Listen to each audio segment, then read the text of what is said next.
குரு வணக்கங்கள். வாழ்க வளமுடன். அக்ஷரா அண்ணாமலை நேயர்களுக்கு எனது அன்பு வணக்கங்கள். நான் உங்கள் டிஎன்ஏ பிரசன்னம் மற்றும் வேத ஜோதிடர் சுப்ரஜா சுரேஷ்குமார். இன்னைக்கு நம்ம எதை பத்தி பார்க்க போறோம் அப்படின்னா, பிப்ரவரி மாத பலன்கள். ஒவ்வொரு மாதமும் கிரகங்கள் மாறிக்கிட்டே இருக்கும். வருடத்துல மாறும், 2.5 வருடத்துல மாறும். ஸோ இந்த மாதிரி ஒரு சில கிரகங்கள் அதோடைய தாக்கத்தையும், அது எந்தெந்த இடத்துல பார்வை செலுத்துது, என்ன மாதிரியான விஷயங்கள் நம்மளுடைய லைஃப்ல ஒரு மாற்றத்தை தரும், அந்த மாற்றம் நல்லதா இல்ல நமக்கு அது கொஞ்சம் பாதகம் செய்யுமா, இல்ல நம்ம நினைக்கக்கூடிய மாற்றங்களுக்கு அது உதவுமா அப்படிங்கிறத இன்னைக்கு நம்ம பார்க்க போறோம். பொதுவா இந்த மாசத்துல தை மாதம் அப்படிங்கறதுல உங்களுக்கு தெரியும். சோ லாஸ்ட் மந்த்ல தான் வந்து பாத்தீங்க அப்படின்னா சூரியன் மகரத்துல இருந்து, சோ மகரத்துல இருந்து அந்த சூரியன் வந்து சஞ்சாரம் செஞ்சிருக்கிறனால சோ கூட என்ன மாதிரியான கிரகங்கள் சேர்ந்திருந்து இன்ஃபுளுன்ஸ் பண்ணுது ஒவ்வொரு ராசிக்கும். சோ இது வந்து பாத்தீங்க அப்படின்னா பிப்ரவரி மாதம். எப்பவுமே வந்து பாத்தீங்கன்னா நம்மளோட இங்கிலீஷ்ல வந்து பாத்தீங்க அப்படின்னா நம்ம 1 இருந்து 30 or 31 நம்ம வந்து இது பண்ணுவோம். பட் தமிழ் மாதத்துல வந்து மிட் ஆஃப் த மந்த்ல இருந்து தான் நம்ம கால்குலேட் பண்ணுவோம். சோ அந்த வகையில சோ சூரியன் வந்து மகரத்திலிருந்து ஸ்டார்ட் ஆகுது. சோ மகரத்துல என்ன மாதிரியான கிரகங்கள் இப்ப கோச்சாரத்துல இருக்கு அப்படின்னா, சூரியன், புதன், சுக்கிரன், செவ்வாய் இந்த இடத்துல உச்சமா இருக்கு. அப்படிங்கிற பட்சத்துல வந்து இந்த கிரகங்கள் எந்தெந்த டேட்ல அடுத்தடுத்த வீடுகளுக்கு போகுது அப்படிங்கறதையும் நம்ம பார்க்க போறோம். அதே மாதிரி காலபுருஷனுடைய 12ஆம் வீட்டுல சனி இருக்காங்க. காலபுருஷனுடைய 3ஆம் இடத்துல குரு வக்ரமா இருக்காரு. 5ஆம் இடத்துல கேது, 11ஆம் இடத்துல ராகு. சோ இதெல்லாமே நமக்கு தெரியும்.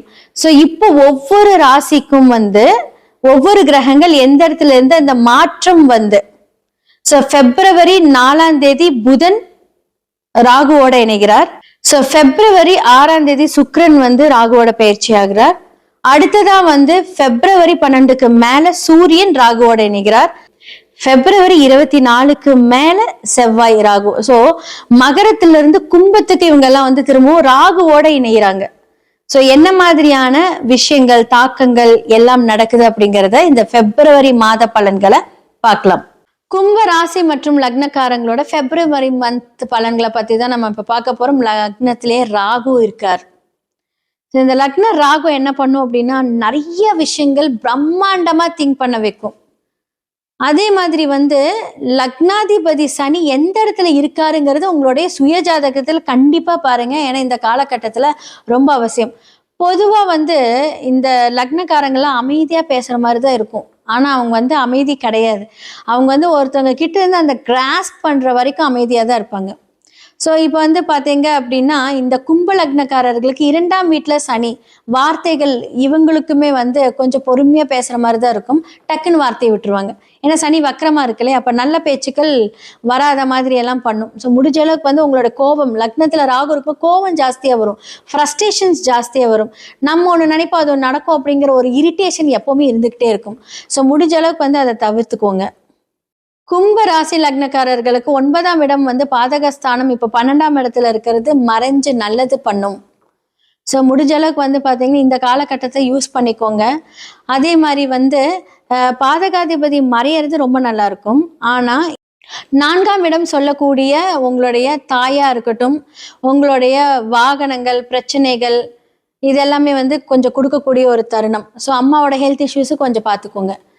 ஸோ பாதகாதிபதி மறையலாம், 4ஆம் இடம் மறையக்கூடாது. அப்போது நீங்கள் ஏதாவது இப்போது ஒரு 2 வீலர் நீங்கள் வாங்குறீங்க, உங்களுடைய கார் வாங்குறீங்க. நான் 3ஆம் இடம் அப்படிங்கிறது 2 வீலர், 4ஆம் இடம் அப்படிங்கிறது 4 வீலர். நிறைய பேர்த்துக்கு ஏதாவது நீங்கள் பிளான் பண்ணுறீங்க, இன்வெஸ்ட் பண்ணுறீங்க அப்படின்னா இந்த மாதம் வேண்டாம். ஸோ முடிஞ்ச அளவுக்கு வந்து ஒரு நெக்ஸ்ட் மந்த் நீங்கள் வாங்கினீங்கன்னா ரொம்ப நல்லாயிருக்கும். ஸோ நீங்கள் பிளான் பண்ணுறதே கரெக்டாக பிளான் பண்ணுங்கள். 7ஆம் இடத்துல வந்து கேது அமர்ந்திருக்கார். அப்படிங்கிற பட்சத்தில் வந்து உங்களுடைய பார்ட்னராக இருக்கட்டும், உங்களுடைய லைஃப் பார்ட்னராக இருக்கட்டும், இப்போது நிறையா ஆன்மீக ட்ரிப்பு போகிறதுக்கான வாய்ப்புகள் இருக்குது. ஸோ உங்களுடைய 2ஆம் இடத்துல சனி, அப்போ 2ஆம் இடம் அப்படிங்கிறது குடும்பத்துக்காக நீங்கள் ஒரு ட்ராவல் எடுக்கக்கூடிய ஒரு தருணம் வரும். ஏதாவது வந்து ஒரு கோவில் பணி செய்கிறதுக்கு இது எல்லாமே உங்களுக்கு உகந்த டைம் வந்து கும்பலக்னக்காரர்களுக்கு சொல்லலாம். முடிஞ்ச அளவுக்கு வந்து பார்த்தீங்க அப்படின்னா காற்று ராசியில் ராகு இருக்கிறனால, அதே மாதிரி 7ஆம் இடத்துல கேது இருக்கிறனால, அதுவுமே வந்து ஒரு சிம்ம வீடு, ஸோ அப்படிங்கிற பட்சத்தில் வந்து பார்த்தீங்கன்னா சூரியன் சனி காம்பினேஷனில் ஏதாவது ஒரு தீக்காயங்கள் படக்கூடிய ஒரு தருணம். அப்போ முடிஞ்ச அளவுக்கு வந்து பார்த்தீங்க அப்படின்னா எல்லா ஒர்க் பண்ணும்போது கொஞ்சம் கவனமாக ஒர்க் பண்ணுங்க. ஸோ 2ஆம் இடத்துல சனி அப்படிங்கும்போது ஓல்டேஜ் ஹோமுக்கு நீங்கள் உணவு தானம் கொடுக்குறீங்க அப்படிங்கிற பட்சத்தில் இந்த ப்ராப்ளம்லேருந்து உங்களுக்கு பிரச்சனை எல்லாமே சரியாகி நல்லா இருப்பீங்க. ஸோ இப்போ வந்து பிப்ரவரி மாதத்தோட ராசி லக்னக்காரர்களோட என்ன மாதிரியான கிரகங்கள் இன்ஃப்ளூயன்ஸ் ஆகுது, என்ன மாதிரியான தாக்கங்கள் நம்ம லைஃப்பில் நடக்குது அப்படிங்கிறத நீங்கள் கேட்டிருப்பீங்க. நான் சொன்ன அந்த பரிகாரங்கள் எல்லாமே நீங்கள் பாருங்கள். அதே மாதிரி நம்ம சொல்லக்கூடிய எல்லா விஷயங்களும் பொது பலன்கள் தான். எல்லாருமே வந்து கீழே கமெண்ட் செக்ஷனில் சொல்லுவீங்க, என்ன இப்படி சொல்கிறீங்க, அப்படி சொல்கிறீங்க, என் வாழ்க்கையில் வந்து இன்னும் பிரச்சனை தான் நடந்துட்டு இருக்கு அப்படின்னா உங்களோட சுய ஜாதகத்தை நீங்கள் வந்து வெரிஃபை பண்ணுங்க. ஏன்னா எல்லா கிரகங்களும் எல்லாருக்குமே நன்மை செய்யும் சொல்ல முடியாது, தீமை செய்யும் சொல்ல முடியாது. நான் டிஎன்ஏ ஆஸ்ட்ராலஜர் அப்படிங்கறதுனால நல்ல கிரகங்களை வந்து நல்லா அலசி ஆராய்ந்து இந்த தசா புக்தியில் உங்களுக்கு யார் உங்களுக்கு ஃபேவராக பண்ணுறாங்க, எந்த ஒரு கிரகத்தை ஆக்டிவேட் பண்ணணும், எந்த ஒரு கிரகத்தை டீஆக்டிவேட் பண்ணணும், என்ன மாதிரியான சில ஒரு சூட்சம பரிகாரம் தான். நீங்கள் வந்து இதை செலவு பண்ணுங்க, அதை செலவு பண்ணுங்க. இன்னைக்கு வரைக்கும் என் கிளைண்ட்டுக்கு நான் சொன்னதே கிடையாது. சூட்சமமான வாழ்வியல் பரிகாரங்கள் சொன்னாலே அந்த ப்ராப்ளம் சரியாயிடும். ஸோ இப்போ வந்து பிப்ரவரி மாதத்தோட ராசி லக்னக்காரர்களோட என்ன மாதிரியான கிரகங்கள் இன்ஃப்ளூயன்ஸ் ஆகுது, என்ன மாதிரியான தாக்கங்கள் நம்ம லைஃப்பில் நடக்குது அப்படிங்கிறத நீங்கள் கேட்டிருப்பீங்க. நான் சொன்ன அந்த பரிகாரங்கள் எல்லாமே நீங்கள் பாருங்கள். அதே மாதிரி நம்ம சொல்லக்கூடிய எல்லா விஷயங்களும் பொது பலன்கள் தான். எல்லாருமே வந்து கீழே கமெண்ட் செக்ஷனில் சொல்லுவீங்க, என்ன இப்படி சொல்கிறீங்க, அப்படி சொல்கிறீங்க, என் வாழ்க்கையில் வந்து இன்னும் பிரச்சனை தான் நடந்துட்டு இருக்கு அப்படின்னா உங்களோட சுய ஜாதகத்தை நீங்கள் வந்து வெரிஃபை பண்ணுங்க. ஏன்னா எல்லா கிரகங்களும் எல்லாருக்குமே நன்மை செய்யும் சொல்ல முடியாது, தீமை செய்யும் சொல்ல முடியாது. நான் டிஎன்ஏ ஆஸ்ட்ராலஜர் அப்படிங்கறதுனால நல்ல கிரகங்களை வந்து நல்லா அலசி ஆராய்ந்து இந்த தசா புக்தியில் உங்களுக்கு யார் உங்களுக்கு ஃபேவராக பண்ணுறாங்க, எந்த ஒரு கிரகத்தை ஆக்டிவேட் பண்ணணும், எந்த ஒரு கிரகத்தை டீஆக்டிவேட் பண்ணணும், என்ன மாதிரியான சில ஒரு சூட்சம பரிகாரம் தான். நீங்கள் வந்து இதை செலவு பண்ணுங்க, அதை செலவு பண்ணுங்க. இன்னைக்கு வரைக்கும் என் கிளைண்ட்டுக்கு நான் சொன்னதே கிடையாது. சூட்சமமான வாழ்வியல் பரிகாரங்கள் சொன்னாலே அந்த ப்ராப்ளம் சரியாயிடும். நிறைய பேர் சொல்லுவாங்க, நானும் கேள்விப்பட்டிருக்கேன், நிறைய இடத்துல சொல்லி கேள்விப்பட்டிருக்கேன், எத்தனை கோவில் போனாலுமே எனக்கு எதுவுமே சரியாகலை, எதை தான் நம்புறதுன்னு எனக்கு தெரியல அப்படிங்கிறத ஃப்ரஸ்ட்ரேஷன் மைண்ட்ல இருப்பாங்க. பரிகாரம் பண்ணாலுமே அந்த பரிகாரம் நடக்கிறதுக்குமே அந்த ஒரு பரிகாரங்கள் செய்யணும். இதெல்லாமே வந்து கேட்கும் போது புதுசா இருக்கும், எவ்வளவோ பண்ணியாச்சுங்கிற அந்த ஒரு ஃப்ரஸ்ட்ரேஷன் இருக்கும். இனி யார் சொல்லி நம்ம கேட்கறதுங்கிறது இருக்கும்.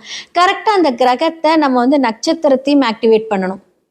ஸோ கண்டிப்பாக கீழே இருக்கிற நம்பருக்கு நீங்கள் காண்டாக்ட் பண்ணி எங்ககிட்ட நீங்கள் அப்பாயின்மெண்ட் வாங்கி உங்களுடைய ஹாரோஸ்கோப், அதாவது உங்களோட சுய ஜாதகத்தை நீங்கள் வெரிஃபை பண்ணுங்கள்.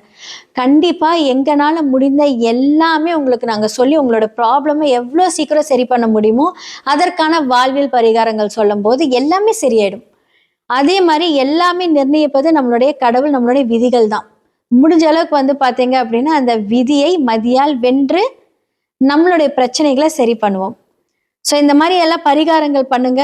எல்லாத்துக்குமே நான் சொல்லியிருக்கேன், இதெல்லாம் நீங்கள் ஃபாலோ பண்ணுங்க. நன்றி, வணக்கம்.